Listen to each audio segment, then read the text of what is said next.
Un tailleur de pierre de Volvic, ça vous dit qu'il y a là, tiens Nathalie, on y est là. Un tailleur de pierre de Volvic, tu t'y es intéressé aujourd'hui. Une cinquantaine de kilomètres d'ici, Laurent. Donc j'ai décidé de clore ce feuilleton volcanique en parlant de ce tailleur de pierre qui est à une cinquantaine de kilomètres. Donc j'ai décidé de mettre les petits plats dans les grands, puisque je suis partie à la rencontre d'un artisan absolument extraordinaire qui a un savoir-faire unique au monde, tellement unique et tellement reconnu dans le monde que même la reine d'Angleterre a fait l'appel à ses services. Oui, vous entendez bien. La reine d'Angleterre, il s'agit de Thierry Courtadon qui travaille la pierre de Volvic. Vous voyez ici, c'est une véritable star. Il travaille la pierre de Volvic, cette pierre précieuse made in Auvergne.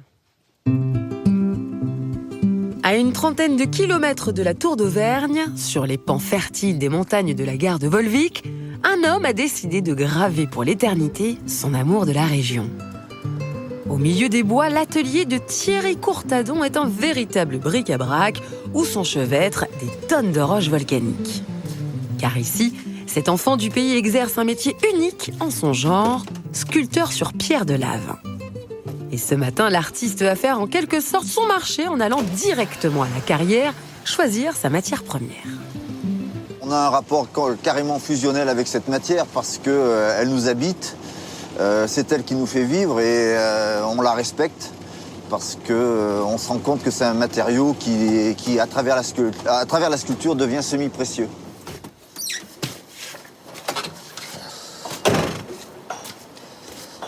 Sa pierre précieuse, Thierry va enfin pouvoir la toucher. Salut Patrice. Dans la carrière de Patrice, il va choisir avec minutie le bloc qui va être sculpté. Allez. Bon écoute, 150, ça devrait passer. Impeccable. Alors attends, on va regarder les 80, mais normalement ça devrait être bon. Lorsque Thierry choisit sa pierre, sa créativité tourne à plein régime. De cette masse brute, il imagine déjà sa future réalisation. C'est vrai que par rapport à un bloc, parfois, on arrive à simuler une sculpture, comme tout sculpteur qui voit dans son bloc de pierre la sculpture déjà battre du cœur.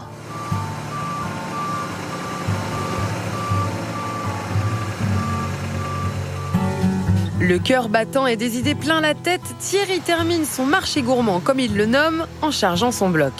De retour à l'atelier, il passe à la première étape de fabrication de sa sculpture, avec la découpe à la débiteuse.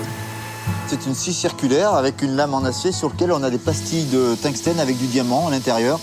Et cette machine va tourner avec toujours de la flotte, de façon à éviter la poussière et à éviter une surchauffe. Pendant que la scie découpe les parties de la roche qui ne seront pas utilisées, Thierry peut se consacrer au dessin. Si la matière qu'il travaille est rustre, ses œuvres, elles, sont remplies de sensibilité. Du bout de son crayon à papier, l'artiste imagine aujourd'hui une sculpture un peu particulière. Il y a quelques jours, j'avais des pensées très fortes pour mon grand-père qui était sculpteur. Et je m'étais dit, si je pouvais posséder vraiment quelque chose d'identitaire, qui ne soit pas forcément morbide de lui, qui soit vraiment son identité, je me suis dit, pourquoi pas sculpter une empreinte digitale. Et il est clair que si j'avais son empreinte digitale en 3 dimensions sur une pierre sculptée, ça serait vraiment l'objet le plus précieux que je pourrais posséder. De cette petite maquette, Thierry va créer une œuvre monumentale. Silencieux et concentré, il commence dans son atelier un véritable combat avec la roche. Avec sa masse et son aiguille, l'artiste tord, façonne, cisaille cette pierre qui se laisse très difficilement dompter.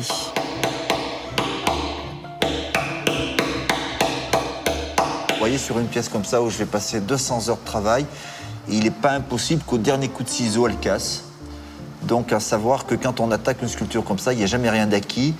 Et quand on s'attaque à la matière, on veut lutter contre elle, on se dit qu'on va être plus forte qu'elle parce qu'on va la défier au niveau de son façonnage. Mais qu'à la fin, si elle veut nous rendre le coup, elle peut nous mettre un coup par derrière. Au fur et à mesure des coups portés, Thierry insuffle la vie à la pierre volcanique. Mais il est difficile de ne pas voir sur son visage les stigmates de ce duel. Avec la lave de Volvic, il y a un côté vraiment fusionnel. J'ai du mal à m'en défaire, j'ai du mal à ne pas en parler. Elle me porte ses griffures un petit peu partout, sur mes mains, sur mon visage. Je la vis. Je pense que c'est une matière qui m'a adopté.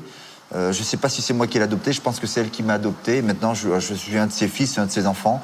Et maintenant, il faut que je l'honore. Il faut que je la porte et faut que je la porte à maturité.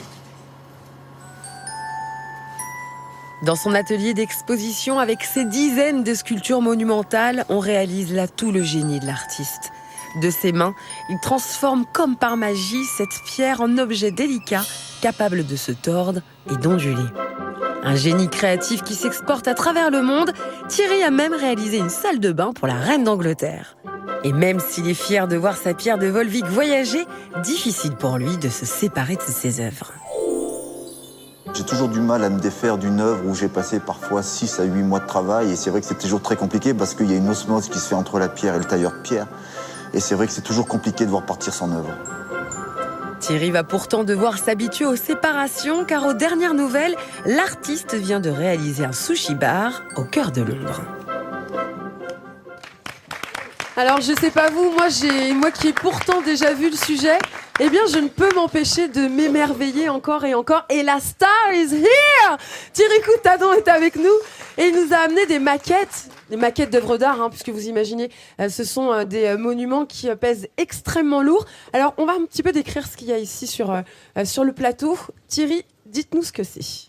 C'est une pierre qui a été façonnée, on est parti d'une pierre massive et ensuite on l'a tordue et ensuite évidemment j'ai gravé cette dentelle à travers cette pierre. Donc il y a un message de délivré. Thierry est poète également. Non, c'est pas forcément de la poésie, mais c'est vrai que j'ai voulu expliquer, je raconte l'histoire un petit peu de la sculpture à travers la matière. Qu'est-ce qui est écrit, on peut savoir ? Oui, je vais vous le lire, je vais essayer de le redécrire. La matière se fait tendre, la lave d'antan se transforme en dentelle de pierre. Décidément, l'artiste est celui en qui la réalisation l'emporte de loin sur l'imagination seulement mentale qui promet tant et tient si peu. Exceptionnel, c'est remarquable ce travail. C'est quand même une forme Sublime. de poète, vous êtes un peu... Mais voilà, je suis vraiment très fière de vous remettre un talent midi en France, Thierry. Vraiment. Je C'est vous fais un très bisou. beau. Je sais, vous m'enviez beaucoup, mesdames, derrière votre téléviseur. Eh ben, je le fais pour vous. Voilà. C'est ça le Made in France. Oui, le Made in France, l'excellence à la française. Génial. Un artiste de renom, très apprécié ici, on l'a vu à travers ses œuvres. C'est vraiment exceptionnel. On met tout sur France3.fr, évidemment.